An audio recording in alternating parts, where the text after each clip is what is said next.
I think Boris Johnson betrayed the Who said that we're country. I going to think do things differently. We're going to tell the truth, even when they are hard truths.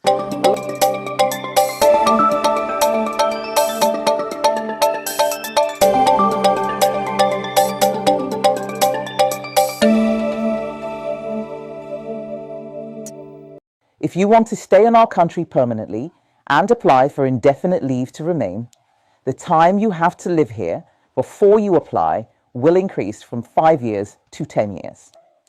2. You will have to be a net contributor with a high enough salary, especially if you want to bring family members with you. And if you've got a criminal record, you're banned. 3. If you've claimed benefits or need social housing, you can't even apply. 4.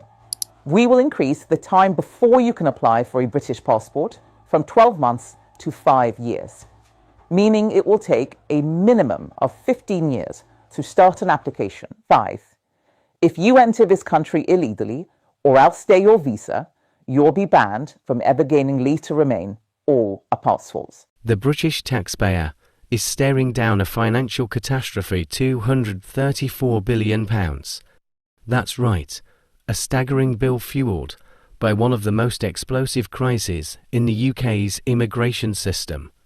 But where did this astronomical number come from?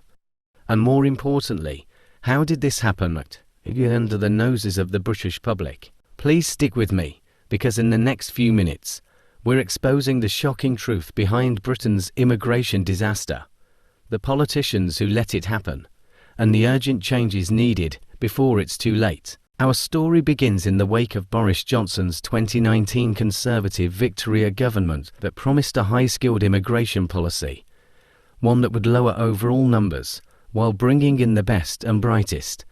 But that's not what happened. Instead, Britain has seen an unprecedented surge in low-skilled, low-wage migration from non-European countries, and now the numbers are in. 1. Between 2021 and 2024, nearly 4 million visas were issued. 2. After accounting for departures, around 2 million long-term migrants entered the UK. 3. Shockingly, only 5% of these were high-skilled workers. The rest, a massive influx of low-skilled labourers, many bringing their families who, according to official reports, are taking more from the economy than they contribute. And here's the kicker. The total cost of this crisis is an eye-watering £234 billion, a bill you will pay. I can't tell you, and I know I'm not the only person. I know we're all slaves to the wage and slaves to the mortgage. I've just had enough to just pack my bags and just go. Let's rewind to the heart of the crisis.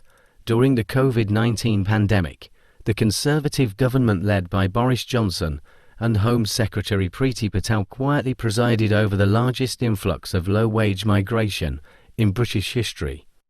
While the public was distracted, Britain's borders were opened to an unprecedented number of workers from countries like Nigeria, China, Pakistan, and Zimbabwe. Consider these numbers. 1. Britain issued 270,000 visas for low-wage social care workers between 2021 to 2024. 2. These workers brought 377,000 relatives, more than the population of Manchester. 3. Meanwhile, 1.7 million student visas were granted, with 344,000 dependents, that is, students from lower-tier universities, not elite institutions like Oxford or Cambridge, were granted entry with full access to worker visas after graduation. Many now work low-paid service jobs instead of contributing to a high GDP economy. Here are just a couple of numbers for you. Between 2021 and 2024, Britain gave out nearly 4 million visas, right? And it gave out actually around, if you take away all the people that left the country, that came back and so on, it gave out about 2 million long-term visas, okay? Of those visas, only 1 in 20 went to high-skill workers. Just 5% of the visas we gave out between 21 and 24, long-term visas, went to high-skill workers. 5%. According to the Office for Budget Responsibility, each migrant in this category costs the British taxpayer for £165,000 over their lifetime. Let that sink in. Nearly £500,000 per person. And what happens next is even more shocking. 1.7 million migrants from this wave will be eligible for indefinite leave to remain ILR starting January 2026. 2. ILR grants full access to NHS services, universal credit, student loans, social care, and public housing. 3. These individuals can bring even more relatives, further increasing the taxpayer burden. The Centre for Policy Studies estimates that between 742,000 and 1.2 million migrants will apply for ILR in the coming years. That means 570,000 to 1 million new permanent residents every year. This is 3 times the rate seen in the 2010s, and once ILR is granted, there's no turning back. So why is no one in power talking about this? Why are our leaders, from Rishi Sunak to Keir Starmer, failing to act? The answer is simple. No political party is willing to address the long-term consequences of mass migration. The numbers don't lie. 1. The UK's population is set to grow by 10 million by 2047, equivalent to another London appearing in just 22 years. 2. Public services are already at breaking point, with housing, healthcare, and welfare systems under immense strain. 3. The working-class British taxpayer is footing the bill while their wages stagnate, their cost of living rises, and their communities transform overnight. If this trajectory continues, the financial strain will become unbearable. But there are solutions. Politicians can take action if they have the willpower. Here's what must happen immediately. 1. Extend the ILR application period from 5 years to 10 or even 15 years. 2.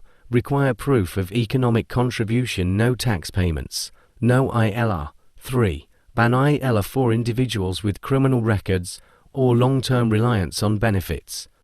4.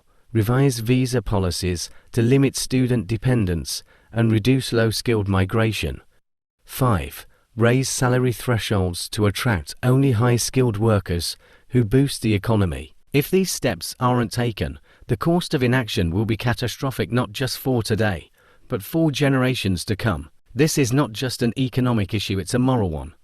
British taxpayers who have worked and contributed for generations should not be burdened with a £234 billion price tag for an immigration system that is spiralling out of control. This is not just an economic issue, it's a moral one.